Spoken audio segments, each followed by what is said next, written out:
Okay, my entire childhood weren't characterized by physical abuse and also emotional abuse. Oh, I, at some point, had to move from where I was being abused. A message that I would give to somebody who lost their parents is that if you're being taken care of, and if the children of the people that are taking care of you work, let's say 10%, do the 40%. So it's time to start something that can allow people to open up about what they're going through and eventually help save life. yes, sir. Greetings and blessings to you. My name is Imezim, the sensational doctor. 103 years, some simply call me Ime the finest. Here we no longer say welcome, we say way forward because we want the continuation of growth.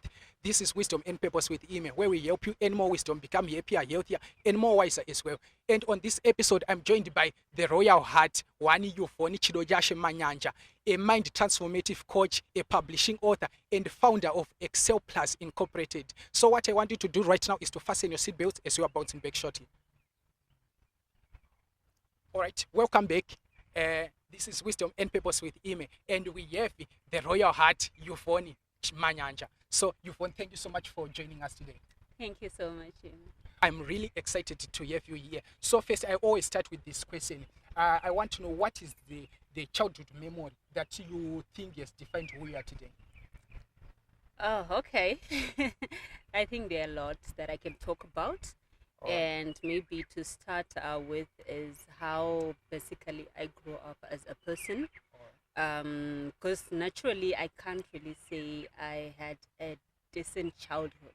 All right. So because of that, the person that I'm now becoming, I think I really matured way back when I was a child, given that my parents passed away when I was 4 years, both of them. So, moving from one house to another, it forces you to have certain aspirations in life because you would want to change your life, probably the way that you will be living. So I can roughly say it's the experiences that a lot of experiences that I encountered that made me who All I right. am Kindly, today. kindly share me. Maybe you can share one incident that you think, this one was a turning point, or this one was a yes defined who I am today. All right. One thing that I know about myself is that I was always somebody who wanted to change my life education wise. So I was that kind of a child who was not told that it's time for you to study, but I would just do things. But naturally, like what I do right now, I never used to be somebody who was very vocal. I used to be somebody who was very, very isolated. But I used to admire people who speak a lot. And I used to admire, people I mean, those confident kind of like kids Oh, that you see talking. Yeah, I used to be the kind of a person who could see I would be cold for public speaking, but it'll be like a once off thing, when you're told what to say and you stand in front of people and you talk, but then not like as it was an everyday thing that you would expect me to be a confident child. No, I wasn't like that. all right. So maybe from my introduction, is there anything that I left from your bio, maybe that you want to tell our viewers or our audience that who is the Royal Heart, who is your phone? I'm not sure if you did mention that I'm a transformative Yeah. coach. I think that's basically what defines me and also being an author, besides the business side that I run. So generally, I'm just a speaker. I enjoy speaking and I enjoy writing. All right, Yvonne, you have suffered physical and emotional abuse. Talk to us about that. How did you manage to overcome the traumas? Okay. Yes, you encounter a lot of traumas, especially when things would have happened to you when you were a child.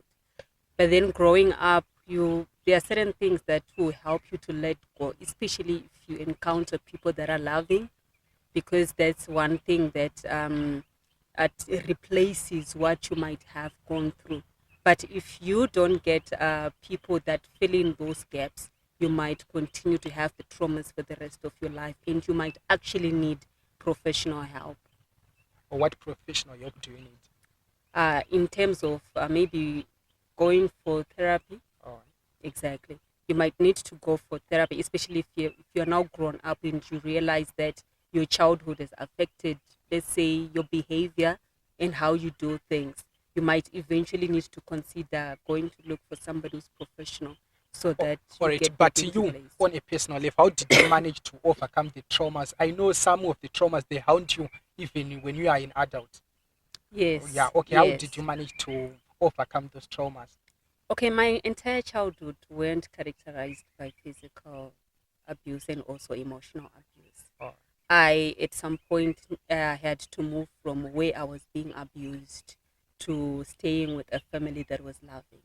So they took me as a child, and to me, they became a part and parcel of my life. They became like my parents, like my real parents.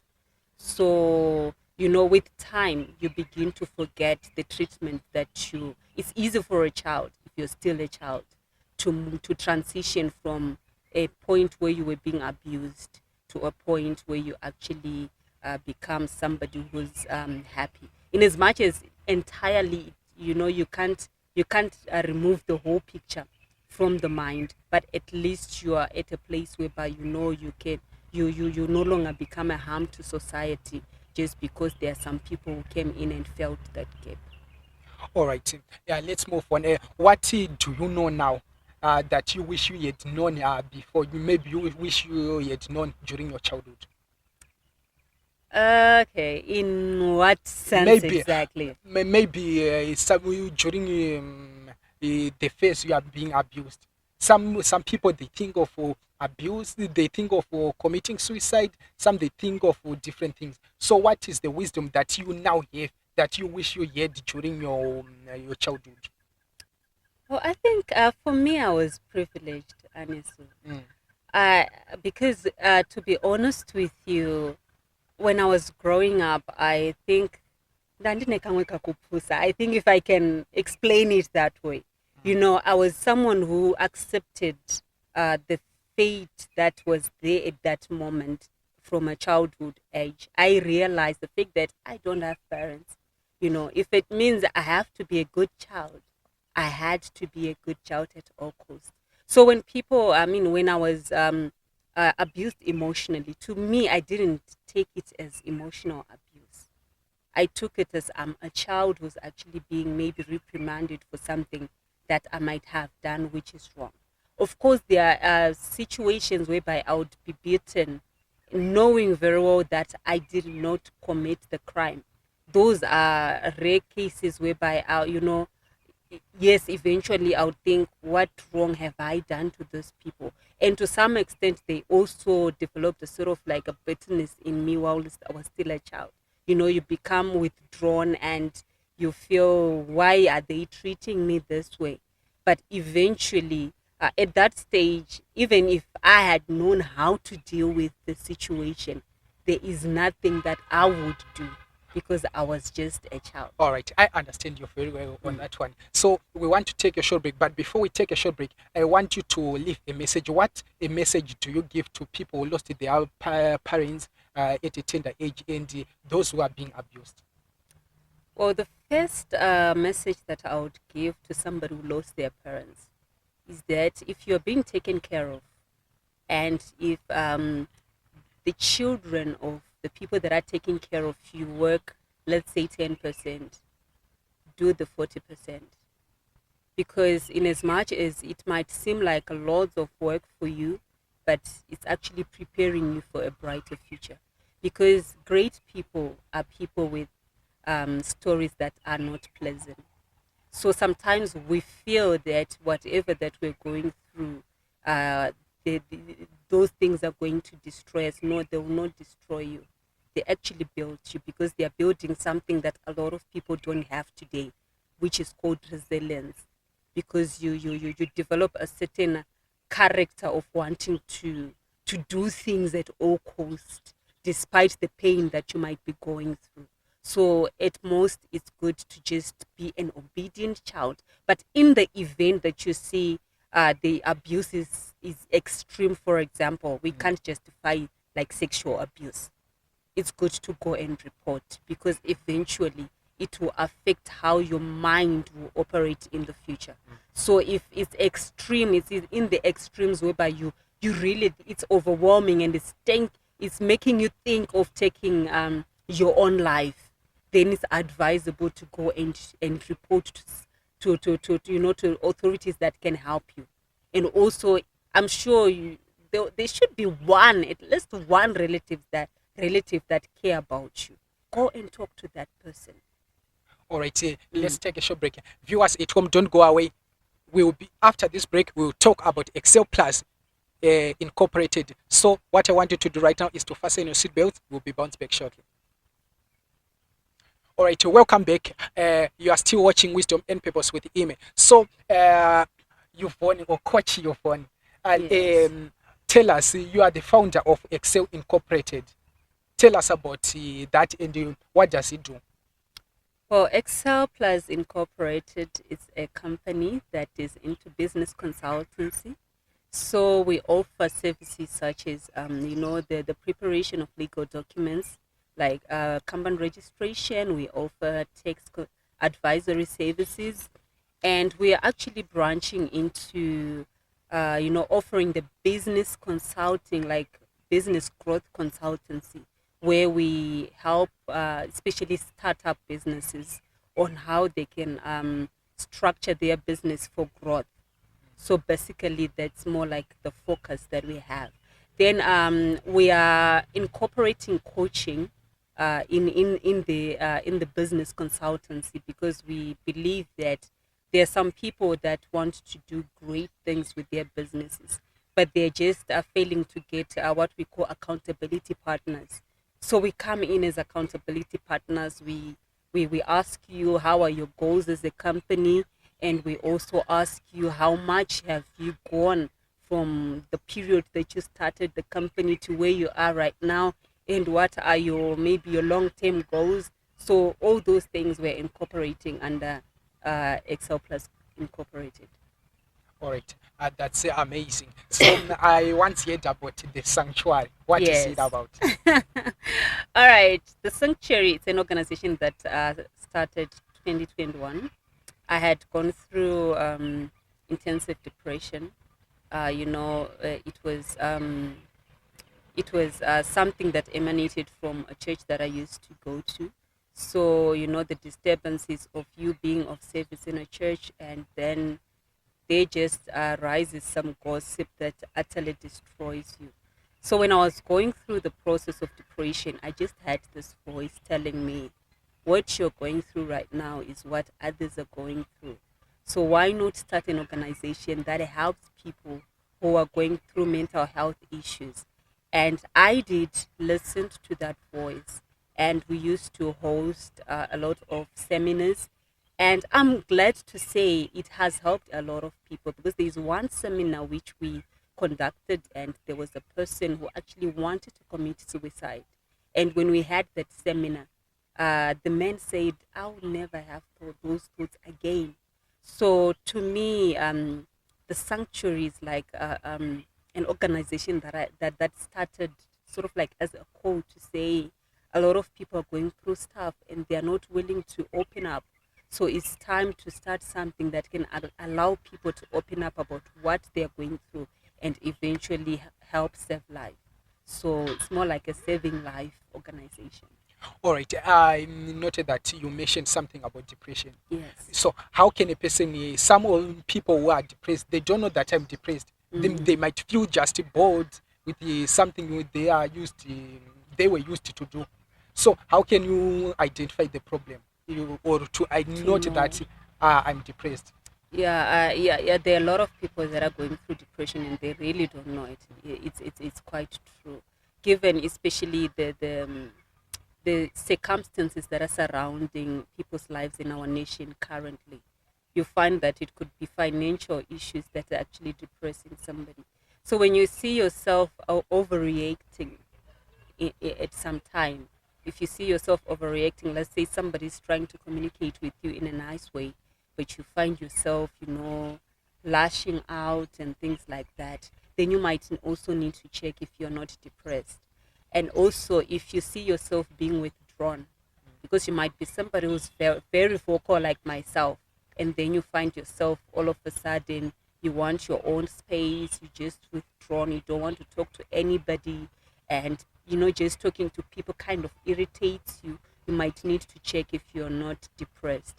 Then you also need to check moments whereby you just start crying, which I could say is the, the the deepest form of depression, where you just sit there and you're thinking of things, your mind is just going different directions, and you just see yourself crying. All right, let me cut you there. And now we want to talk about books.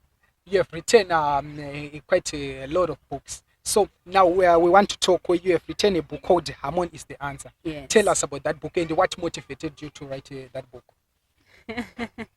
Harmony is the Answer is a calling. It's beyond a book. All right. Yeah, it's beyond a book, because I received that calling in 2008, and I had to grow myself towards writing by just reading around, studying, and seeing how other people write their books, because it's a calling. It's a whisper that says, the way that humans existing currently is not the way that they're supposed to be existing, because we're supposed to be people that complete one another, not people that compete. But if you find the setup of how systems are set up in our world, it's as if we are created to be at competition, yet that's not what it is. You look around you, you look at the things that are created. These things, they are offering a service of some sort to another. So it's more like value addition. We are created to add value. So we can only add value when we realize, Kuti, let's say like what we're doing right now. You have given me this platform to speak out. This is something, the skill that you have, and it's adding value to me. And as I'm sharing what I'm sharing, it's adding value to you, and it's adding value to other people. So this is the harmony part of it. That when we give what we have, if it's a skill, if it's a talent, when we give it out, it's not like we're doing it for selfish reasons, but we're doing it in order to edify one another. So it becomes a core rather than just a main knowledge that we're sharing. It's something that we're saying, guys, let's wake up and see that this is who we have been called to become. And we have to offer whatever we offer 100%, because we know this is who I am. All right. Yeah. You have written another book that I like. It's called The Dosage. Tell us Yes. about that. What was the inspiration behind? The Dosage is inspired by my life. Like you were asking earlier on about, how I succumbed to physical abuse and also to emotional abuse. The Dosage is like a medicine that I give to people to say, if you've gone through circumstances in life that may have wounded you, or that may have damaged you, you can still return to a point of wholeness. You can still be a complete person. You can still experience healing. So the Dosage is like, I'm sharing my life, like the whole of what I've gone through. And while it's sharing my life, I'm also giving people solutions on how to encounter certain circumstances. Like I've been telling you, that sometimes it's a mindset. Instead of seeing yourself as being abused in terms of ndashandiswa ndikuitiswa basa rakawanda, why not change the mindset and see it as if you're being trained for a greater work that is coming ahead of you? So by changing how people see things, eventually you are helping them to realize that, you can see life differently. There is a darker side to life, but there's also light in perceiving life. All right. I remember very well. Last time you did a very well presentation about overcoming gossip, Yes. gossips, dealing with the gossips. Talk to us, share that wisdom with us. So maybe I can give you 2 minutes to show to do that a synopsis maybe of that presentation. All right. Yeah, I know. Gossip kills. Yeah, sure. Right. It destroys, because this is the reason why you find Kutsi in different systems, be it in churches, be it in businesses, things kind of crumble the moment somebody starts gossiping. So when I was sharing that presentation, I wanted people to to see gossip in a certain way. For example, if somebody comes to you and tells you, uh, Amy, I heard people saying this, about you. Normally, the person who's coming to share the gossip with you is the bird person. Because when people, we can't avoid the fact that people talk about us.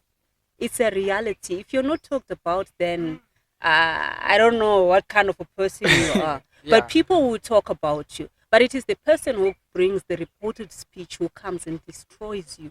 Because when they come and say, they were saying, "Musoro wako wakadakwa," something like So that. It's really going to damage me emotionally. So the best question that I can ask a person who's coming with a reported speech is, so what did you say when they said that? exactly. So that when you are in a position to tell me, go say, oh, eventually they will say, I was telling them, then the next thing will be like, good, thank you for speaking on my behalf. I'm sure they have heard you. There's no point of you coming to tell me that they were saying this, because it's your emotion at the end of the day that matters. Yeah, indeed, that's great wisdom on that one. So now let's move on. Many people, they don't know their purpose. They might be wondering, what's my purpose here on earth? Can you share how to discover one's purpose? It's a topic that a lot of people talk about, Yeah, sure. and a lot of people talk about it in line with maybe the passion and the skill that a person might have. But for me, I would say you need to look for alignment. You find that nothing happens in your life as an accident. You might be surprised to know that the journey that you would have walked as a person in life, that journey, it has got a lot of things that are pointing towards the direction of your purpose. Like right now, we're talking about my life story, and here I am today. I'm talking to people, I'm helping people, I'm coaching people on how to overcome certain situations and how to have a transformed mind.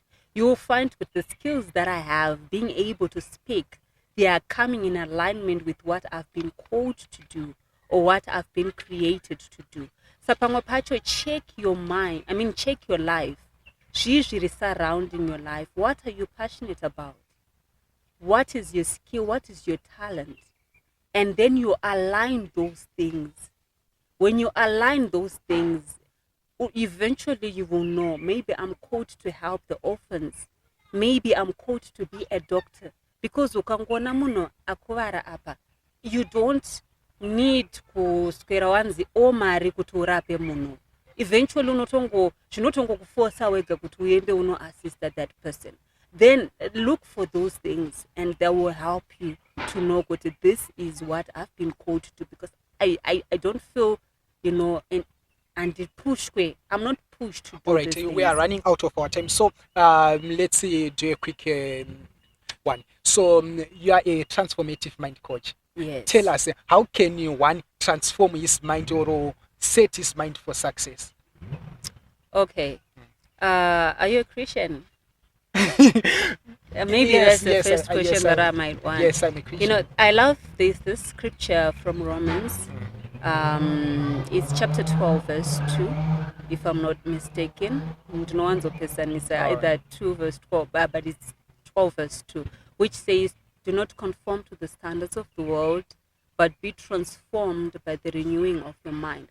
How do you renew your mind? You renew your mind by learning things, new things every day.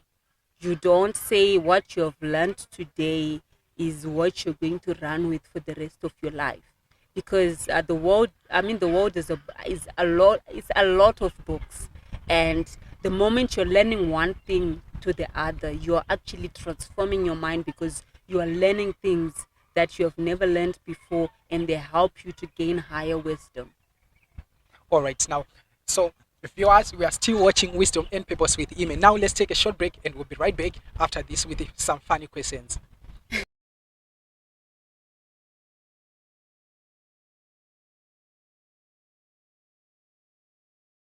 Welcome back. This is Wisdom and Purpose with Ime. So now I'm not gonna let you go before I ask you some funny questions. So I'm going to ask you 5 funny questions.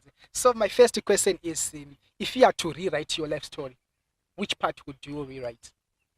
If I'm to rewrite my life story, I would rewrite, my parents being alive. That's the story that I'll write, because I I don't even remember their faces.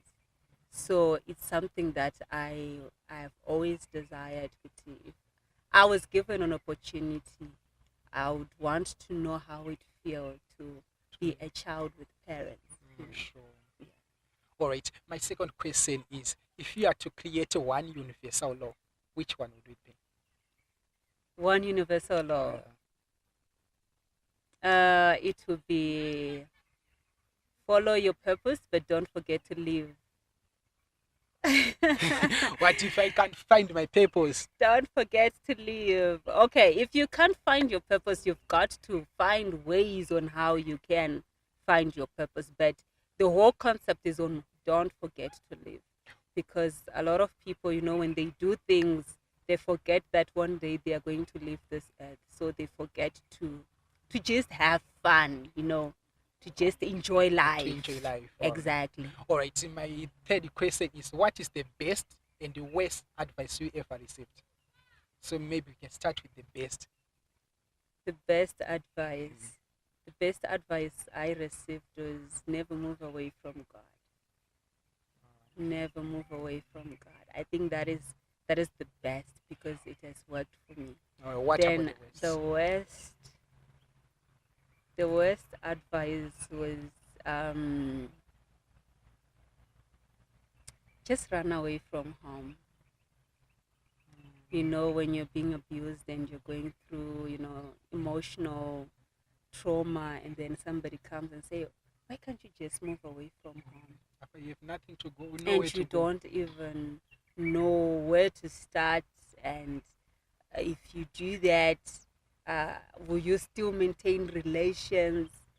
All those kind of things. So, All right. yeah. My fourth question is, if you had to use one emoji for the rest of your life, which one would it be?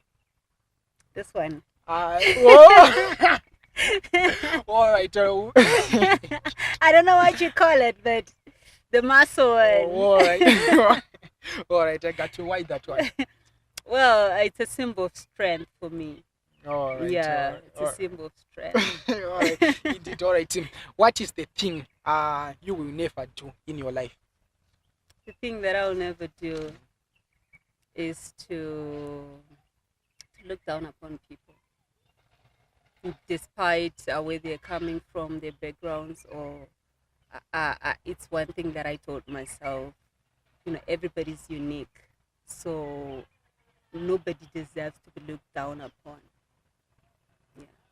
All right. Thank you so much, Yvonne, for coming through. I really appreciate your presence here and your wisdom as well. Thank you so much, Amy. All right.